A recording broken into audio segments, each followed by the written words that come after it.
जनशक्तिः पादयोस्तेन रक्तिः न च विषयविरक्तिः ध्यानयोगेन शक्तिः इति मनसि सदाहं चिन्तयन् आद्यशक्ते रुचिरवचनपुष्पैः अर्चनं संचिनोमि। वंशी विभूषितकरान् नवनीरदाभात्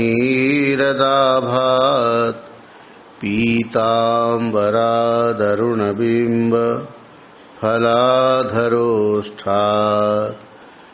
पूर्णेन्दुसुन्दरमुखादरविन्दनेत्रात् कृष्णात् परं किमपि तत्त्वमहं न जाने। उल्लङ्घ्य सिन्धो सलिलं सलीलं यः शोकवह्निं जनकात्मजायाः आदाय तेनैव ददाह लङ्काम् नमामि तं प्राञ्जलिराञ्जनेयम्। ॐ भद्रं नो अपि वातय मनः। ॐ शान्ति शान्ति शान्ति।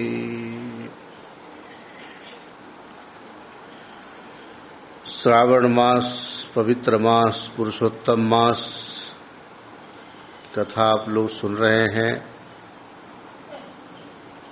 ऐसे तो लगता है इसमें हर रोज एक एक अध्याय सुनने की हिसाब से। पहले सुने थे क्या आप लोग? हाँ, सुने थे। कहाँ तक सुने थे? पिछले पुरुषोत्तम में। अच्छा है, ये पौराणिक कथा ही है। पुरुषोत्तम मास के लिए अर्थवाद है, प्रशंसा। आप लोग ये प्रसंग सुन रहे हैं। भगवान नारायण ने जो कथा नारद जी को सुनाई थी, वही कथा सूत जी शौनक आदि ऋषियों को सुना रहे हैं। और भगवान नारायण ने भी नारद जी को कौन सी कथा सुनाई? जो श्री कृष्ण ने स्वयं अपने मुखारविंद से पांडवों को सुनाई। तो भगवान श्री कृष्ण बोलते हैं, कल आप लोगों ने क्या सुना था? जब उस मेधावी ऋषि की पुत्री दुर्वासा जी ने जो उपाय बताया और कहा कि तुमने पुरुषोत्तम मास की अवहेलना की है, इसका फल तो तुम्हें भोगना ही पड़ेगा। और जिस समय भगवान शंकर की आराधना करके शिव जी को प्रसन्न किया, भगवान शंकर प्रकट होकर यही बोलते हैं कि तुमने जो दुर्वासा जी का अपमान किया था, उसका फल तो तुम्हें भोगना ही पड़ेगा। लेकिन पतिम देहि पतिम देहि पतिम देहि पतिम देहि पतिम देहि 5 बार बोले ऐसा ही होगा। उसके बाद भी संतुष्ट नहीं हुई, खुश नहीं हुई, लेकिन कहा कोई बात नहीं, इस शरीर में नहीं, आगे जब तुम अयोनिजा बन करके आओगे तब तुम्हारे पति देवतुल्य होंगे। उस समय बोलते हैं कि काल जो है ना, काल हम लोगों के ऊपर कैसे हमला करता है। जब तक जाको राखे साइया मार सके ना कोई। अपने से पहले जितने भी लोग आए थे ना इस संसार में, सबको ऐसा ही लग रहा था कि हमारा कुछ होने वाला नहीं है। लेकिन जब समय आता है, ये मत समझो कि कोरोना के 2 वैक्सीन लगा लिया तो अब अपना बाल वांका होने वाला। ये काल रूपी जो सर्प है, चूहे के बिल में घुस करके चूहे को ढूंढ के जैसे निकाल लेता है, खींच के उसको मार डालता है, ये काल भी सर्प के समान है और चूहे की तरह हम कहीं भी छिप जाए वहां से ढूंढ करके निकाल के हमें मार डालता है। सूत जी बोलते हैं, ऋषियों, बस मेधावी ऋषि की जो पुत्री थी उसका भी ऐसा ही समय आया। जो अभी तक अपने माता पिता की मृत्यु का शोक कर रही थी, उसके स्वयं का समय आ गया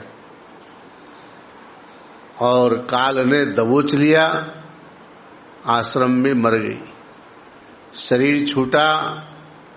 और इधर यज्ञसेन द्रुपदराज जो यज्ञ कर रहे थे, उसी यज्ञ की वेदी से ये कन्या उत्पन्न हुई जिसका नाम पड़ा द्रौपदी। द्रौपदी की साड़ी दुशासन ने खींची, ये कथा आप लोग सुनते हो। वहां ये प्रश्न उठता है, क्या भगवान को पता नहीं था कि द्रौपदी के साथ ऐसा व्यवहार होगा? किस बात की प्रतीक्षा कर रहे थे कि द्रौपदी मुझे पुकारे और तब मैं साड़ी भगवान ने कौन से दुकान से खरीद की भेजी थी? स्वयं ही शाटिका के रूप धारण किया। भगवान स्वयं बोल रहे पांडवों से, जब द्रौपदी की साड़ी खींची जा रही थी, वहां दो अर्थ किया। आप लोग कथा सुनते हो, जैसे विद्वान लोग बोलते हैं कि पहले द्रौपदी को अपने 5 पतियों पर भरोसा था कि ये हमारे दुख को दूर करेंगे, लेकिन वे तो हार चुके थे, कुछ कर नहीं सकते थे, सिर नीचे करके बैठे थे। तब उसको लगा कि अब मेरे कोई रक्षक हैं तो भगवान ही हैं। और भगवान यहाँ बोल रहे पुरुषोत्तम मास महात्म्य में कि उसने मेरे पुरुषोत्तम स्वरूप, पुरुषोत्तम मास का जो अपमान किया था, जिसके लिए मैंने चुप्पी साध लिया, इस अवहेलना का फल इसको मिलना था। इसलिए दुशासन ने साड़ी खींची और मैं प्रतीक्षा करता रहा कि ये पुरुषोत्तम मास की अवहेलना करने का पश्चाताप करे। और उसके बाद यहाँ जैसा बताया, मयाच उपेक्षिता राजन पुरुषोत्तम हेलनात्। हेलन का मतलब है अवहेलना, अब उपसर्ग लगा देते हैं। हेलन का मतलब ही होता है अपमान करना। यदा मयि कृत स्नेहा मन नामानि अवदन मुहु।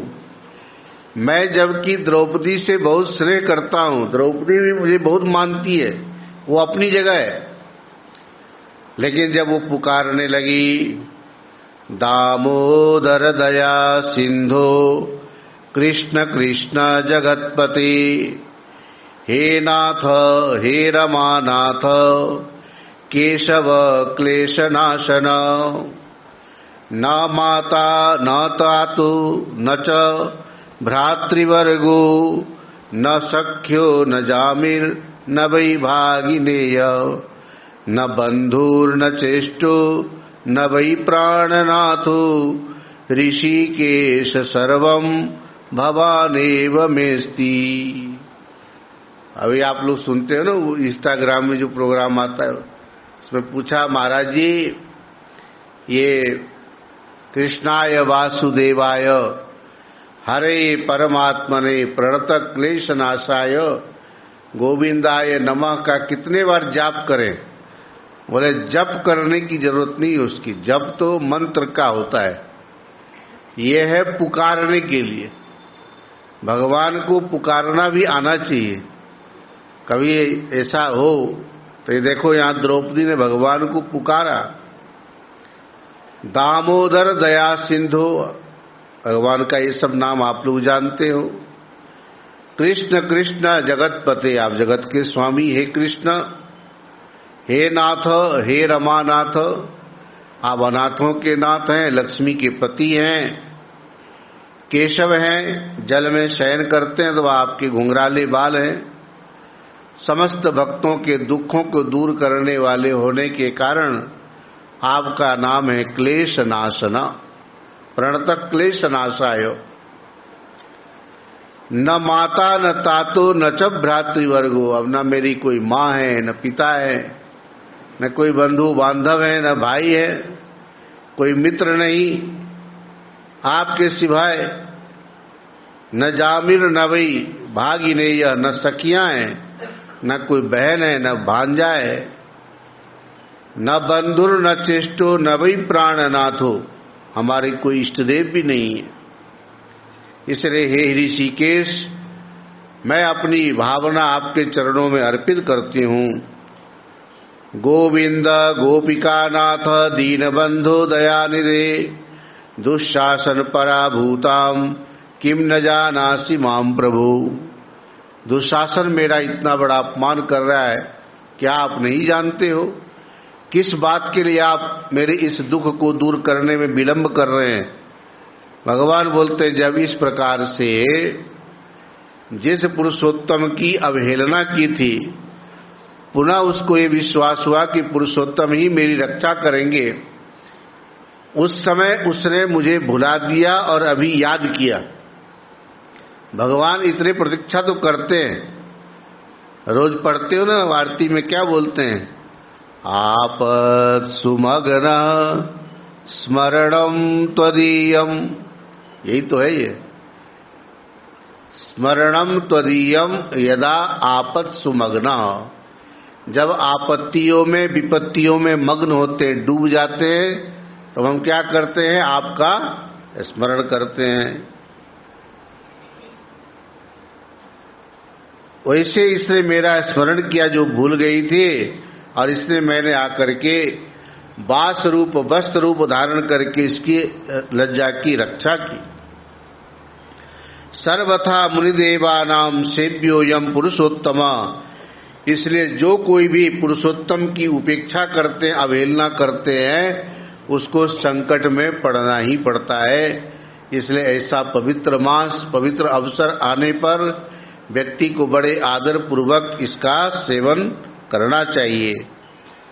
इसी प्रकार से आप लोग भी पांडवों को बोलते, भगवान 14 वर्ष बीत जाने के बाद पुनः अपने राज्य ऐश्वर्य को प्राप्त कर लोगे, और उस समय जो जो तुम लोगों के साथ गलत व्यवहार करने वाले होंगे, चाहे द्रौपदी के साथ, पांडवों के साथ, उन सबको मैं स्वयं दंड दूंगा। भगवान ने यहाँ एक बहुत अच्छी बात कही है कि मेरा न कोई इष्ट है, न मित्र है, न कोई शत्रु है, लेकिन हमारे भक्तों के साथ जो शत्रुता वाला व्यवहार करता है, उसको दंड देने के लिए मैं स्वयं नहीं आता हूँ, बल्कि यमराज को भेजता हूँ। इसलिए यमराज के रूप में दंड देने वाले भी भगवान उन्हीं को नियुक्त करते हैं। इतने नाराज हो जाते हैं कि शत्रु को यमराज के द्वारा दंड दिलाते हैं। न मे क्षीरोद तनया प्रिया नापि हलायुध, यहाँ पर और भी बहुत अच्छी बात कह रहे हैं कि मेरे लिए माता देवकी, प्रद्युम्न, सात्यकी, मेरे प्रिय बड़े भाई बलराम जी, ये सब भी इतने प्रिय नहीं है जितने मेरे प्रिय अपने भक्त हैं। भगवान अपने भक्त को अपने परिवार बंधु बांधवों से भी बढ़कर अधिक प्रेम करते हैं। श्री नारायण उवाच श्री कृष्णस्तान समाश्वास्य पांडवान द्रौपदीम तथा, इस प्रकार से भगवान नारायण नारद जी को बता रहे हैं कि इधर द्रौपदी के दुख आदि दूर करके, और जब भगवान द्वारका की तरफ प्रस्थान करने लगे, कहा कि द्वारका में भी हमारे परिवार वाले सब मेरी अटक राह देख रहे हैं कि कब आएंगे, अब मुझे वहाँ जाना चाहिए। उस समय पांडवों को भी बड़ा दुख हुआ। पांडव कहने लगे, चाहे भला कहे चाहे बुरा कहे, हम हैं रमण बिहारी के, भगवान के हम हो गए। लोग चाहे कोई कुछ भी कहे, उसकी चिंता मत करो। पांडव बोलते हैं, प्रभु औरों के दृष्टि में हम चाहे जैसे भी हैं, लेकिन हम हैं आपके। आप लोग सो तो नहीं रहे हो ना? पुनर्दर्शन मल्पे न काले नास्तु जनार्दन पांडवानां हरिर्नाथो नान्य कश्चित् जगत्त्रये। हे प्रभु, इस संसार में आपके सिवाय हमारा कोई नहीं है। भगवान बोलते कोई बात नहीं, अब थोड़े दिन में इधर जैसे तुम्हारे 14 वर्ष पूरे होंगे, पुरुषोत्तम मास आ ही रहा है, इसमें अनुष्ठान प्रारंभ कर दो। आप लोग अभी कुछ कर रहे हो कि नहीं? विष्णु सहस्त्रनाम का पाठ जरूर करना, ओम नमो भगवते वासुदेवाय का जाप करना, तुलसी दल से भगवान शालिग्राम की पूजा करना। और कितने दिन हो गए? अब 15 दिन हो गए। 18 तारीख से शुरू हुआ था ना, तो आज 2 तारीख है। 15 दिन में 15 मालपुए, ठीक है। कल 16वां मालपुआ। भगवान को जरूर चढ़ाओ, भोग लगाओ, खीर मालपुआ। अथ श्री द्वारकानाथे गते द्वारवतीम तदा। भगवान उधर द्वारका चले जाते, इधर पांडुनंदन पांडव लोग तीर्थ यात्रा आदि करते हुए, जैसे ही पुरुषोत्तम मास आता है, युधिष्ठिर जी की अगवानी में सभी पांडव भगवान पुरुषोत्तम की आराधना करते हैं। इसी कथा के बीच में भगवान नारायण बोले, एक बड़े अच्छे राजा हुए, दृढ़धन्वा नाम के राजा। और दृढ़धन्वा राजा को इतना अतुल संपत्ति वैभव मिला जो खुद भी नहीं समझ पा रहे थे कि ये कौन से कर्म का फल है। अपने अपार संपत्ति ऐश्वर्य को देख करके अनुमान करने लगे कि न जाने ये किस कर्म का फल होगा।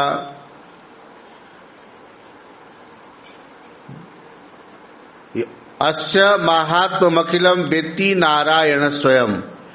वास्तव में पुरुषोत्तम मास के महात्म्य को जानना, सूत जी बोलते थोड़ा बहुत जो मैं बोल रहा हूँ अपने गुरुदेव व्यास जी की कृपा से, बाकी तो पुरुषोत्तम की महिमा या तो भगवान नारायण ही बोल सकते, या विष्णु या कृष्ण, और कोई इसकी महिमा को जान नहीं सकता।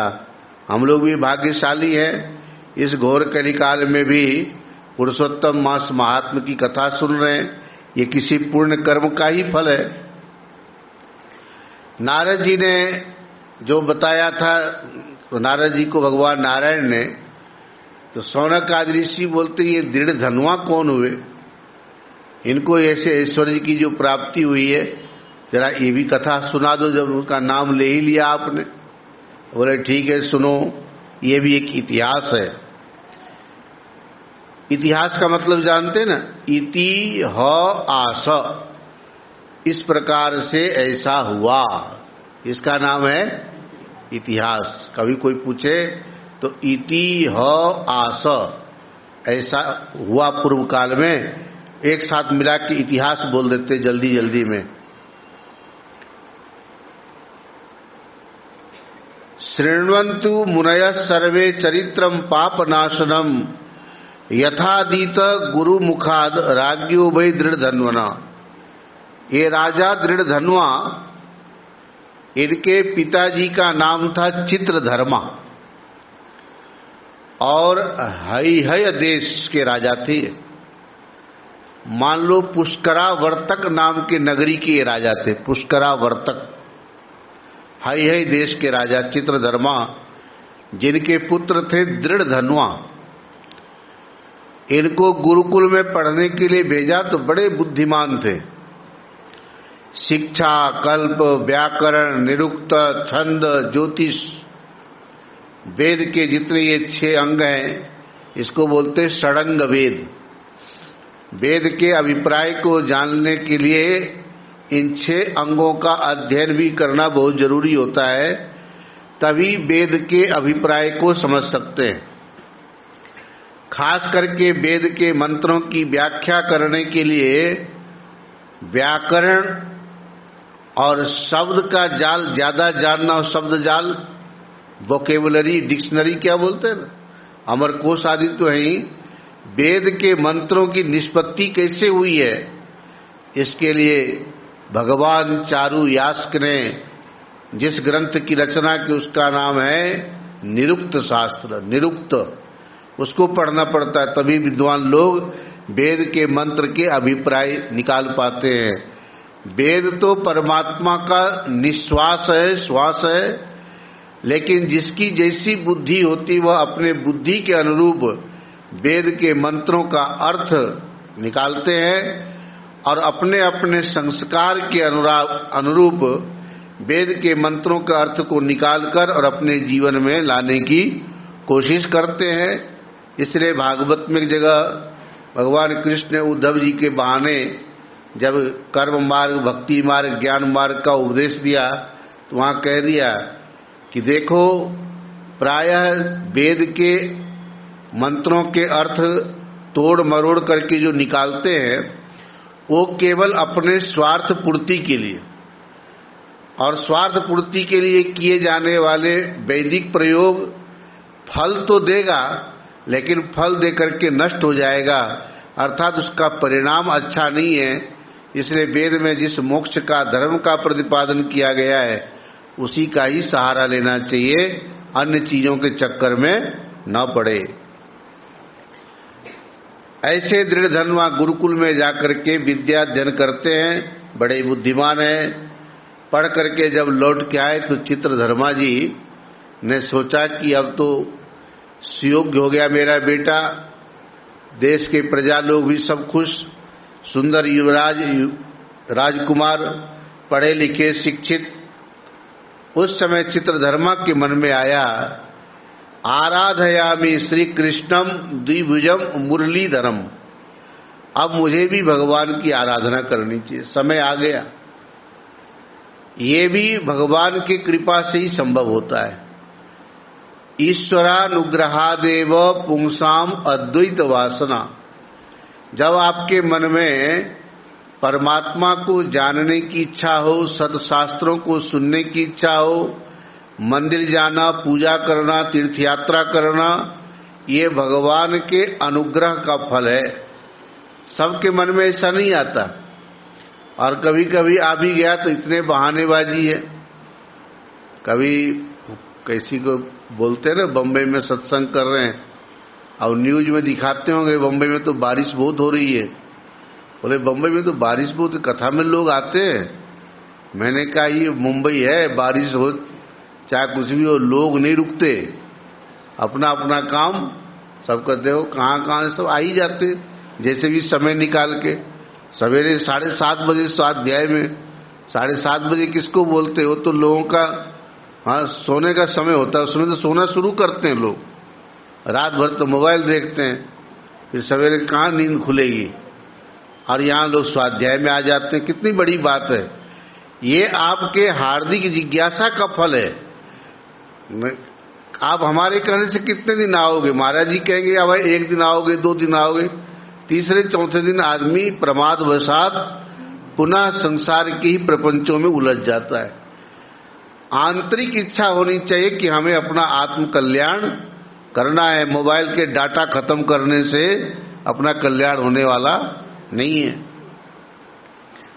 इसलिए जो ये मन में भाव आया, आराधयामि श्री कृष्णम द्विभुजम मुरलीधरम प्रसन्न वदनम शांतम भक्तानाम अभयप्रदम, जब हम महापुरुषों के चरित्र सुनते हैं, भक्तमाल आदि की कथा सुनते हो, शिव भक्त विलास की कथा आप सुनते हैं, जिसमें भगवान शंकर के 63 भक्तों का चरित्र है, और उन लोगों ने किस किस रूप में भगवान शिव जी की आराधना करके शिव भाव को, शिवत्व को प्राप्त किया, तो उन सब के चरित्र सुन के भी हमको प्रेरणा मिलती है। वर्तमान में जैसे वे बड़े बड़े नामदेव आदि, ज्ञानदेव आदि, ज्ञानेश्वर, और भागवत में जो आप भक्तों के चरित्र सुनते, ध्रुव आदि के चरित्र, प्रहलाद जी के चरित्र, इससे यही प्रेरणा मिलती है कि काश हम भी अपने जीवन में कुछ कर लेते। एड़ी से चोटी तक हमने पूरा जोर लगाया केवल संसार के वस्तुओं के लिए, संसार के व्यवहार के लिए, क्या परमार्थ के लिए हमने कभी ऐसी रुचि दिखाई? आज इनके मन में ये जो भाव आया, अपने आप भाग्यशाली समझ रहे हैं। चित्रधनवा ने सोचा कि अब ये राजपाट अपने पुत्र को दे दूं और स्वयं चला जाओ भगवान के भजन करने। भीष्मश्च विदुरश्चैव दुष्यंतो भरतोऽपि वा, जितने पुराने राजा लोग हुए, ब्रह्मर्षि, राजऋषि, देव ऋषि, सब ने उस परमात्मा के भजन करके और उस पद को प्राप्त किया जहाँ पर जाने के बाद लौट के आना नहीं पड़ता। हम भी अपने जीवन को धन्य बनाएं, इसी भावना को रखते हुए छित्त्वा स्नेहमयम पाशम, जिस घर के ताने बाने प्रपंच को हम बनाते हैं उसमें ऐसे उलझ जाते, इसको छोड़ना, काटना बहुत मुश्किल है। कहते हैं असंग शस्त्रेण दृढ़ेन चित्वा, काटो। प्रातः काल के स्वाध्याय भी यही चल रहा है। चले गए दृढ़धनवा को सब कुछ सौंप के और स्वयं चले गए जंगल में भजन करने के लिए।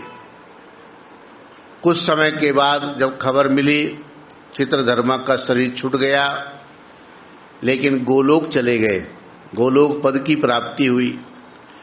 पिता का वियोग हुआ, चले गए, इस बात का दुख भी था दृढ़धनवा को, लेकिन गोलोक पद की प्राप्ति हुई इस बात की खुशी भी थी। ब्राह्मणों को बुला करके प्रेत क्रिया, जो एकादशा द्वादशा आदि श्राद्ध कर्म है, पूरे अंत्येष्टि क्रिया के साथ शास्त्रीय कर्म भी किया। पुष्करावर्त के पुण्य नगरे अत्यंत शोभिते, राज्यम चकार भूपालो नीति शास्त्र विशारद। इधर पुष्करावर्तक के राजा दृढ़धनवा अपने पिता की क्रियाकर्म करने के बाद इनकी जो पत्नी थी विदर्भ कुमारी, जिसका नाम था गुण सुंदरी, उस गुण सुंदरी से 4 पुत्र और 1 पुत्री की उत्पत्ति हुई। उन सबका यहाँ नाम भी बताया है। पुत्री का नाम था चारुमती और पुत्र का नाम, इस 4 राजकुमार हुए, चित्रवाक, चित्रवाह, मणिमान और चित्रकुंडल। ये इनके 4 पुत्र हुए। राजा दृढ़धनवा जैसे गुरुकुल से पढ़ कर के आए थे, किसी भी चीज में, चाहे बोलने से लेकर के धनुर्विद्या आदि अस्त्र शस्त्र चला करके भी जनता को मोहित करते थे, सबको प्रसन्न रखते थे। एक बार की बात है, राजा थे ना, पुराने राजाओं की बात चल रही है, जंगल में आखेट के लिए चले गए। कई जीव जंतुओं के शिकार करने के बाद एक हिरण को जब बाण लगा तो वो हिरण भागा, तो उसके शरीर से जो खून की बूंद टपक रही थी, उस बूंद को देखते हुए हिरण एक जंगल से दूसरे जंगल भागते हुए गया, तो उसके पीछे पीछे ये भी चले गए। लेकिन वो हिरण कहीं झाड़ी की उसमें जाकर के ओझल हो गया, छिप गया, दिखा नहीं। इधर एक बहुत सुंदर झील दिखाई दिए इनको, प्यास लगी थी, पानी पीने के लिए गए। पानी पी के, और एक बरगद का पेड़ था। ये बरगद का पेड़ जो है ना, ये भी अच्छा माना जाता है, लेकिन इसका नाम है न्यग्रोध, नीचे की ओर बढ़ने वाला। बरगद की जो जटा निकल निकल के जमीन में फंसती चली जाती है, वो कहाँ, वो कलकत्ता आदि में है ना, कोई से गार्डन है, हाँ कलकत्ता में है, और दक्षिण भारत में भी देखा था, हम गए थे उधर, तो वहाँ भी कौन से मूल है इसके पता नहीं चलता है। जटाएं आकर की जमीन में लग के बड़े बड़े तने बन गए, आप पहचान नहीं पाओगे इसका मूल तना कौन सा है। और भगवान दक्षिणामूर्ति का भी निवास माना गया। बट बिटप समीपे भूमि भागे निशरणम। बट बिटप, बट बोलते बरगद को और बिटप बोलते हैं वृक्ष को। और इधर जो अश्वत्थ है पीपल, पीपल में भगवान विष्णु का निवास माना गया और बरगद में भगवान शंकर का निवास माना गया। और तीनों का एक साथ नाम लिया विष्णु सहस्त्र नाम में, न्यग्रोधो दुम्बरो स्वत्थस चाणूरांध्र निषूदना। न्यग्रोध उदुम्बर, उदुम्बर का मतलब गूलर, गूलर गूलर नहीं होता, गूलर अंजीर की तरह फल लगता है, उसमें अंदर बीज बीज होते हैं, कीड़े बहुत लगते हैं पकने के बाद, और कच्चे कच्चे में गूलर तोड़ के सब्जी बना के खाओ ना, पेट की बीमारी ठीक हो जाती है। देख लो, ये सब एक्स्ट्रा बातें बता रहा हूं आपको। हाँ, कच्चे गूलर की सब्जी बहुत अच्छी बनती है। तो न्यग्रोध, उदुम्बर और अश्वत्थ, ये तीनों भगवान विष्णु के सहस्त्र नाम में आते हैं। तो उसी बरगद पेड़ के नीचे जब ये बैठ गए जल पी करके,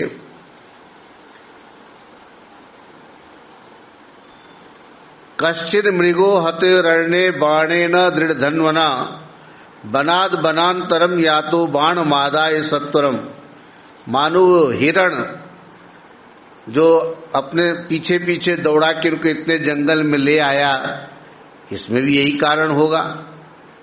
जब वो जल पी करके बरगद के नीचे बैठे थे, उसके ऊपर कहीं से उड़ के तोता आया, और तोता बोलता है शुकः पपाट सुश्लोकम एकम एव पुनः पुनः। तोता श्लोक बोल रहा है, एक ही श्लोक बार बार बोल रहा है। और क्या बोल रहा है? संबोध्य दृढ़ धन्वानम एकाकिनम उपस्थितम। एकांत में रहना भी बहुत अच्छा होता है। आप लोग कभी फ्लैट में अकेले रहते हो या घर में, तो बोर होते हो कि खुश होते हो? हाँ, घर में अकेले रहने में न किसी के जाने का गम, न आने की कोई खुशी, जो है सब अपने अकेले है। एक तरह हम ये नहीं बोलते घर से किसी को भगा देना, लेकिन कभी संयोगवश घर के और सदस्य कहीं यात्रा पर गए, कहीं चले गए, आपको अकेले घर में रहना पड़ा, तो जहाँ एक बार विष्णु सहस्त्रनाम के पाठ करते हो, 3-3 बार शुरू कर दो। अधिक से अधिक साधना करो, जितना समय मिले। कई बार लोग बोलते हैं भजन कितना करते हो? 10-15 मिनट कर लेता हूँ पूजा पाठ, माला फेर। तो बोलते ये 10-15 मिनट तो केवल नाश्ता हुआ, भोजन कैसे करते हो? भर पेट तृप्त होकर के। ऐसे भगवान के भजन की तृप्ति तब मिलेगी 3-4 घंटे, यदि लगातार नहीं तो पार्ट पार्ट में कर सकते, सुबह 1-2 घंटा, शाम को 1-2 घंटा। और बाहर दिखाने की भी जरूरत नहीं है, अंदर ही अंदर भगवान नाम का चिंतन चले, परमात्मा में अपनी चित्त वृत्ति लगी रहे, ऐसी कोशिश जरूर करनी चाहिए। उस तोते ने दृढ़ धन्वा जैसे राजा को इतने सारे ऐश्वर्य वैभव प्राप्त है, पिता चित्रधर्मा राजपाट सौंप के गए, अच्छे गुरुकुल में विद्या अध्ययन किया, सब कुछ करने के बाद भी अभी तक का जो समय उन्होंने बिताया था केवल संसार के लिए। तोते ने बोला बारम बारम इदम पाद्यम पद्यम पपाठ नृपते पुरा। क्या बोल रहा है तोता? न चिंतयसे तत्वम त्वम तद कथम पारमेष्यसि। अरे भाई, तुम्हारे पास इतने अतुल सुख वैभव मिला तुम्हें, लेकिन तुम इसी सुख वैभव में लिपट गए, फंस गए। तुमने उस चीज को जानने की कोशिश नहीं की जिस तत्व को जानने से इस संसार सागर से पार हो जाते हैं। तुमने उसको जानने की कोशिश नहीं की, तुमने उसको नहीं जाना जिसको जान लेने के बाद फिर इस संसार में लौट के आना नहीं पड़ता। ऐसा तोते ने 3-4 बार बार बार दोहराया एक ही बात को। तब उनका ध्यान गया, ये तोता है, ये वही सुखदेव जी तो नहीं जो राजा परीक्षित को उपदेश देने के लिए आए थे?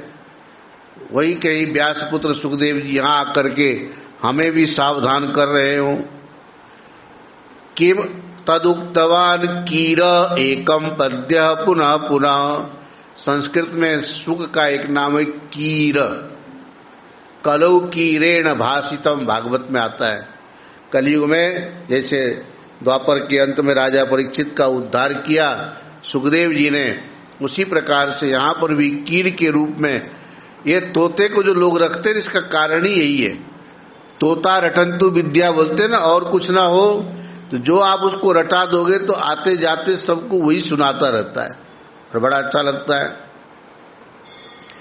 उस समय चिंतन करते हुए जिस हिरण की खोज में गए थे वो तो मिला नहीं, और तोते ने जो एक ही बात को दोहरा दोहरा के बोला, ये इनके मन में बात बैठ गई। अब वहां से जब उठ करके आए, इतने में इनके जो सेना लोग थे ढूंढते हुए वहीं पहुंच गए। साथ में जब राजधानी में लौट के आए तो बड़ी विचित्र अवस्था हो गई। बोलते हैं कि खाना पीना सब छोड़ दिया, उदास रहने लगे। और इधर उनकी पत्नी जो गुण सुंदरी थी, उनको भी लगा कि शायद कहीं भूत प्रेत तो नहीं लग गया, एकदम अचानक ऐसे स्वभाव में परिवर्तन क्यों आया। कहती थी कि आप खाना पीना तो चालू रखो, इसको क्यों छोड़ रहे हो, लेकिन उनको कुछ भी अच्छा नहीं लग रहा था। बहुत कुछ अनुनय विनय करने के बाद भी गुण सुंदरी के बात का प्रभाव नहीं पड़ा। एवं चिंता निमग्नस्य राज्ञ काल कियानगत, बहुत समय निकल गया। नारद जी बोलते हैं भगवान नारायण से, इति चिंतयतो धरापतेर बद जातम दृढ़ धन्वन किम विमलम चरितम ही वैष्णवम कलुषम हंति मनाक्षुतम मुने। बात यह है कि जिनके कृपा से मुझे ये सब ऐश्वर्य मिला, ये कौन से कर्म का फल होगा। जैसे उस समय चित्रधर्मा ने सोचा था, ऐसे दृढ़ धन्वा के भी मन में आया कि हमें इतने सारे ऐश्वर्य वैभव मिले। अब इस क्रम में अब जो दूसरी कथा है वो आगे प्रारंभ करेंगे, लेकिन हम चाहते चलो थोड़े से भागवत की बात सुन लो। इसी से मिलता जुलता प्रसंग बता देता हूं। जीवन में व्यक्ति के विपत्ति आने का पता किसी को नहीं चलता, कब विपत्ति आएगी और किस प्रकार के विपत्ति का रूप होगा ये भी नहीं कह सकते। और ये भी नहीं समझना कि एक बार विपत्ति आके चली गई तो दोबारा नहीं आएगी। कभी कभी तो जीवन में विपत्तियों का ही अंबार लगा रहता है। और इसका उदाहरण देखो, जब भागवत के शुरुआत में पढ़ते ना, जहाँ पर कुंती ने स्तुति की है भगवान के, और उस समय क्या हुआ था, उन सब के जो कुरुक्षेत्र युद्ध में जो मारे गए उन सब की अंत्येष्टि क्रिया और जो भी क्रिया कर्म है सब करके बैठे थे, सब शोक मग्न हो रहे थे। भगवान कृष्ण और धौम्य ऋषि, इन्होंने बहुत सारे अच्छी अच्छी बातें सुना करके उन सब के शोक दूर करने की कोशिश कर ही रहे थे। और इतने में ही उत्तरा के गर्भ को नष्ट करने के लिए जिस अस्त्र का प्रयोग कर दिया, और उसने तो यहाँ तक कहा कि आपने अभी तक हम लोगों के अनेक विपत्तियों से रक्षा की है, अब ये जो अग्नि के समान जो अस्त्र आ रहा है, और इधर पांडवों के ऊपर भी अस्त्र का प्रयोग कर दिया। पांचों पांडवों ने भी अपने धनुष बाण का संधान करके अपने ऊपर विपत्ति को रोकने की कोशिश की। और उत्तरा कहने लगी कि भगवान, मैं चाहे जल करके मर जाऊं, मेरा गर्भ नष्ट नहीं होना चाहिए। यथोल वेना वृतो गर्भस तथा तेने दमावृतम। अभी हम लोगों के थोड़े से नाक आदि बंद हो जाए जुकाम से ना, तो लगता है कि शायद हम जिंदा रह पाएंगे कि नहीं रह पाएंगे। कई बार घुटन होके भी मर जाते हैं, लेकिन गर्भ के अंदर हम श्वास ले रहे थे कि नहीं ले रहे थे। और उस श्वास लेने वाले नाक के छिद्र में जो बैठे थे, जन्म लेते समय प्राण नहीं छूटा। सृष्टि की प्रक्रिया देखो तो जिस जो यज्ञाद भवती पर्जन्य पर्जन्याद अन्न संभव और अन्नाद भवन्ति भूतानि। चाहे गीता का प्रमाण ले लो, अन्य शास्त्रों को देखो आप, उसी अन्न से शुक्र शोणित बन करके पिता के शुक्र और माता के शोणित मिलकर पिता के अंदर जो शुक्र का निर्माण हुआ उस अनाज को चबाया। अनाज को भी चबाने से पहले चूल्हे पर पकाया, उसके बाद भी जीव नष्ट नहीं होता। उस जीव का जो प्रारब्ध है, आगे जन्म लेना है, उस जन्म के और मरण की व्यवस्था जिनके हाथ में, वो सबका ख्याल रखते किसको कब जन्म देना है और कब इसको इस दुनिया से बुलाना है। हम लोगों के हाथ में कुछ है नहीं। और ऐसा वह जीवात्मा चूल्हे पर अन्न के रूप में पकते हुए, पिता के बतीसी में चबाए जाते हुए, पूरे लार के अंदर लिपट करके गले में कफ से उतरता हुआ पित्ताशय में आता है, फिर भी मरता नहीं। और वहां से फिर शुक्र आदि के निर्माण होकर मां के गर्भ में उसकी स्थापना होती है और फिर 9 महीने में शरीर का निर्माण होता है और इस तरह से जीव का संसार में आगमन होता है। यही एक सृष्टि का क्रम है। इस सच्चाई से तो कोई मुंह मोड़ नहीं सकते, जो शास्त्र कहता है और सबका अनुभव भी है, प्रत्यक्ष प्रमाण दिख रहा है सामने। भगवान ने उत्तरा के गर्भ को बचाने के लिए अपने माया कवच से उसको आच्छादित कर दिया और उस अस्त्र के अंदर जो ज्वाला थी, भगवान के दर्शन करते ही वो शांत हो गया। सबको देख करके बड़ा आश्चर्य हुआ और उस समय भगवान बोलते हैं कि मेरे रहते हुए किसी को डरने की जरूरत नहीं है। एक तरफ तो जितनी ये विपत्तियां थी सब कुछ संकट दूर हो गए। जैसे अभी भी आपने पुरुषोत्तम मास महात्म्य में भी सुना कि भगवान द्वारका जाने की तैयारी कर रहे थे, और यहां पर भी द्वारका जाने की तैयारी में थे।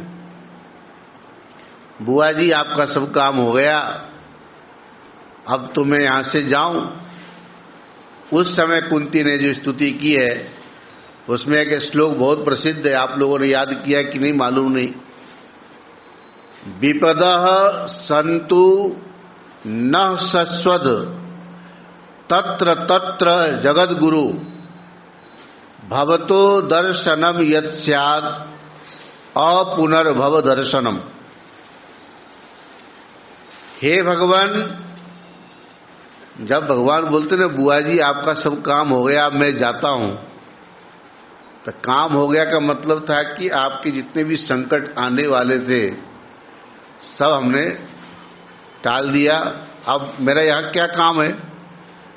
भगवान ये बात जानते हैं, इसलिए यदा यदा ही धर्मस्य होता है काम करके और फिर चले जाते हैं। हम लोग हैं ढीठ, हम लोग तो संसार में आकर के ऐसे जम गए जैसे लगता है ये हमारा अपना घर है। अब भगवान आ जाए, मान लो गणपति पूजा करते हो, नवरात्रि में देवी जी की पूजा करते हो, और जिस कामना से आप पूजा करते हैं आपकी कामना पूरी हो जाए तो भगवान को कहोगे रहने के लिए कि जाने के लिए? हाँ? काम हो गया, जो फल मिलना था मिल गया, अब बोले भगवान को आप यहाँ क्या झक मारोगे, जाओ, जब अगला साल फिर नवरात्रि आएगी फिर आना, भगवती को बुलाना है, गणपति को बुलाना है, जब गणपति पूजन होगा तब आना, अभी तो मेरा काम हो गया। वहां पर कुंती ने कहा कि यदि विपत्ति रहती है और तभी आप उसके साथ रहते या दर्शन देते हो, तो ऐसी विपत्ति हमारे ऊपर हमेशा बनी रहे।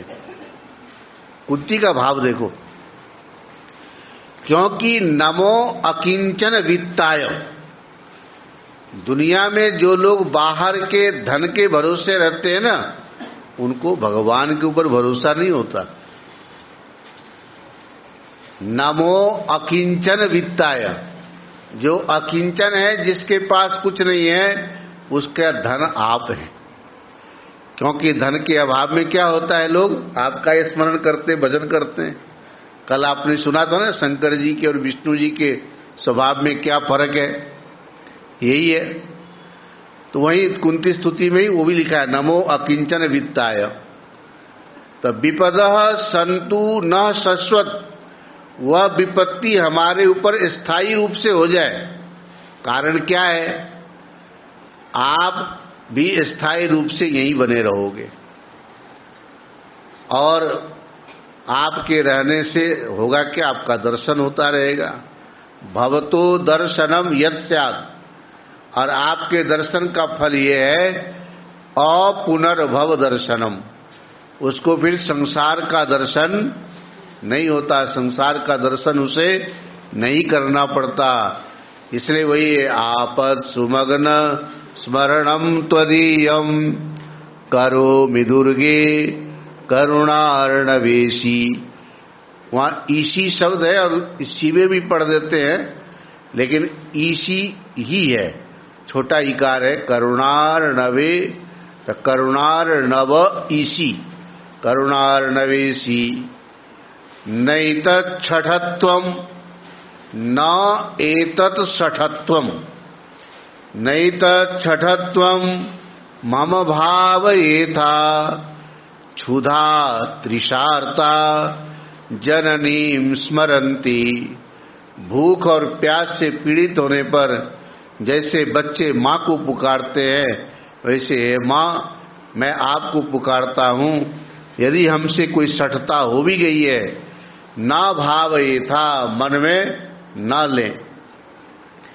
तो कुंती ने जिस विपत्ति को बनाए रखने के लिए निवेदन किया भगवान से, वहाँ ऐसा प्रसंग आता है, भगवान सबको मोहित करते हुए, चलो बुआ जी कह रही हैं तो थोड़ा रुक जाता हूँ। शायद उस पार में रुक गए थे भगवान, अन्यथा भगवान कहीं चलने की तैयारी करें तो उनको कोई रोक नहीं सकता है। ऐसे पुरुषोत्तम महात्म्य और भागवत से मिले हुए प्रसंगों को लेकर के आप लोग हमेशा यही प्रार्थना करना। एक महीने पहले इस श्रावण में जब कभी कथा की थी शिव पुराण में, वो श्लोक आप लोगों को पढ़वाया था, अभी भी पढ़ लो, श्रावण मास में पढ़ना चाहिए। उच्चारण करो, महादेव महादेव महादेवेति यो वदेत एकेन मुक्तिमाप्नोति द्वाभ्याम शंभूरिणी भवेत। हाँ, अभी उच्चारण सुनाई दिया, बहुत अच्छा लगा सुन करके। एकेन मुक्तिम आपनोति, ऐसा ठीक है, पदच्छेद कर दो। एकेन मुक्ति मापनोति भी होता है, लेकिन एकेन मुक्तिम आपनोति। देवों के देव जो महादेव हैं, क्योंकि शंकर जी कहेंगे ये केवल पुरुषोत्तम मास सुनाता है, भागवत सुनाता है, मेरी बात नहीं करता है। भगवान कुछ नहीं कहते, उनकी बड़ी कृपा है, फिर भी श्रावण मास है ना। तो महादेव महादेव, देवों के देव महादेव हैं। महादेव 3 बार आ गया, महादेव महादेव महादेव इति यो वदेत। ऐसे तो जब बिजली कड़के आकाश में, उस समय भी बोलना महादेव महादेव महादेव। तो वो बोलते बिजली यदि आसपास में कड़कने वाली है ना तो दूर चली जाती है। ये भावना नहीं है कि दूसरे के ऊपर जाके गिरे, लेकिन ये है कि किसी के ऊपर ये संकट ना आए। महादेव महादेव महादेव इति यो वदेत, जो ऐसा बोलते हैं, जो मतलब ऐसा बोलना चाहिए सबको। लेकिन कहते एके न मुक्तिम आपनोति, एक बार भी महादेव बोलो तो क्या होता है, मुक्ति की प्राप्ति हो जाती है। फिर आपने तो 3 बार बोला, 2 बार ज्यादा बोल दिया। बोले 2 बार बोलने से भगवान शंकर उस महादेव के उच्चारण करने वाले जो भक्त हैं उसके वो कर्जदार हो जाते, ऋणी हो जाते हैं। द्वाभ्याम शंभु ऋणी भवेत, ऋणी का मतलब कर्जदार हो जाते हैं। तो ऐसे पवित्र श्रावण मास में शास्त्रों के माध्यम से भगवान के अनेक लीलाओं का, चरित्रों का श्रवण हम लोग कर रहे हैं। आगे फिर पुरुषोत्तम मास महात्म्य में आगे राम जी का भी कुछ चरित्र है वाल्मीकि जी के माध्यम से।